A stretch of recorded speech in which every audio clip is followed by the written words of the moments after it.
Words are things. I am convinced. Someday, we'll be able to measure the power of words. I think words are things. They get on the walls. They get in your wallpaper. They get in your rugs, in your upholstery, in your clothes. And finally, into you. This quote is from the late Dr. Maya Angelou, who is one of my all-time favorite writers and poets. And in many ways, it speaks to and frames my research and intellectual work and commitments. The quote also embodies the intelligence and determination of my awesome parents and extraordinary grandparents and great-grandparents who, I watched throughout my life fiercely grapple with, resist, and wrestle down words that sought to dismiss their personhood and humanity and demean their vision of my future and future generations.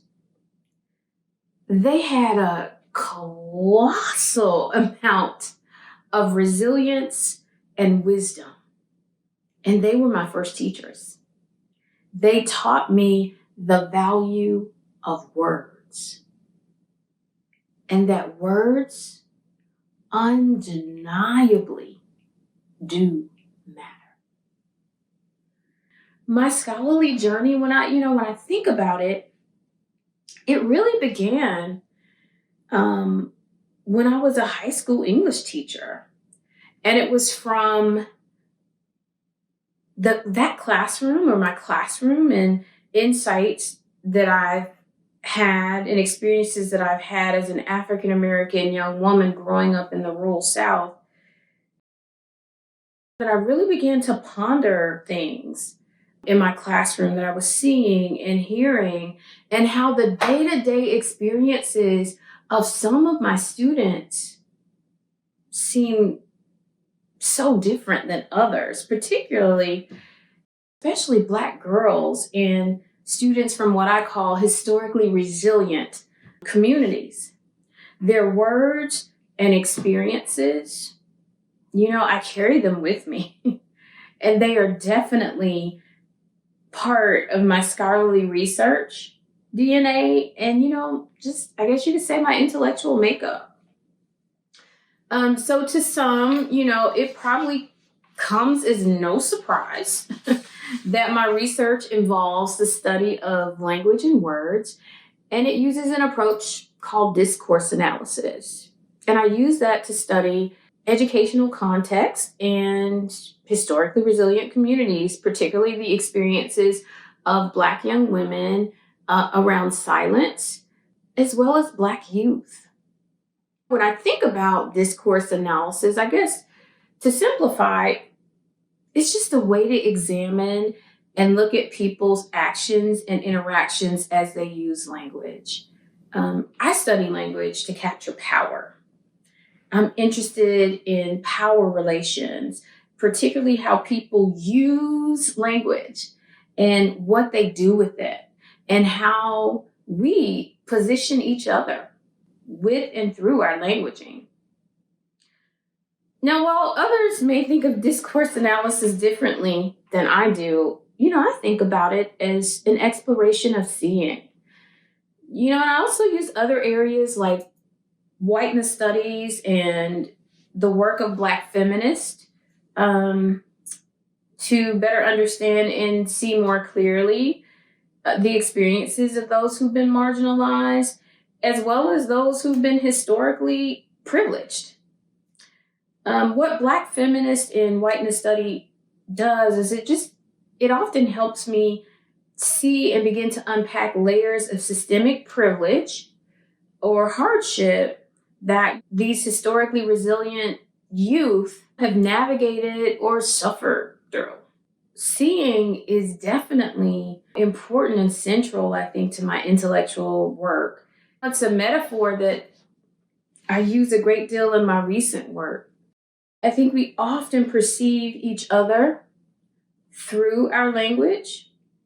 And, I just find it quite intriguing. And I think discourse analysis is, a useful approach to help us just see better and to see each other and honor our humanity. And I think that is more important now than ever.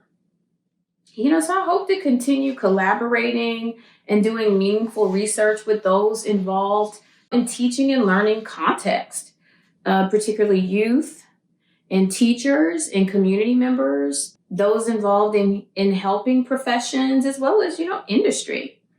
I'm also very passionate about a new opportunity to serve as the director for the Center of Video Ethnography and Discourse Analysis, also known as CVETA, that's housed in the Department of Teaching and Learning.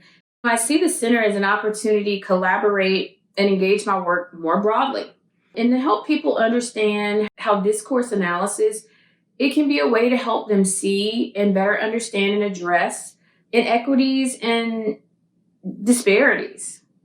I really hope that the center will have engagements and activities and resources for those who want to explore discourse analysis. This summer, for example, I hope to offer a class around languaging inequities during the College of Education and Human Ecology's Summer Institute, which is, for teachers and community members who just want to engage and learn more. And the class will use discourse analysis.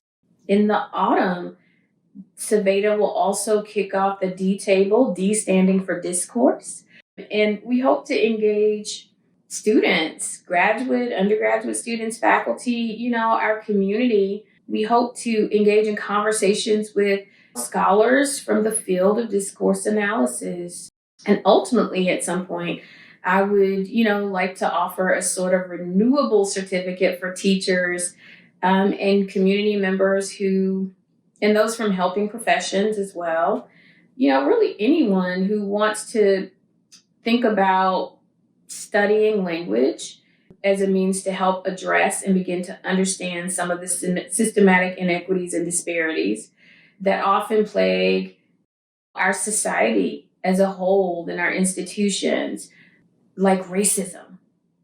I'm absolutely eager and thrilled to be able to engage and translate my work, my intellectual work, in multiple directions with my students right here in the classrooms in the College of Education and Human Ecology, the OSU community, the Columbus community, Ohio, and, nationally and our global community. So I'm excited. And I'm convinced that our words do things. Toni Morrison said, "We die, that may be the meaning of life, but we do language, and that may be the measure of our life."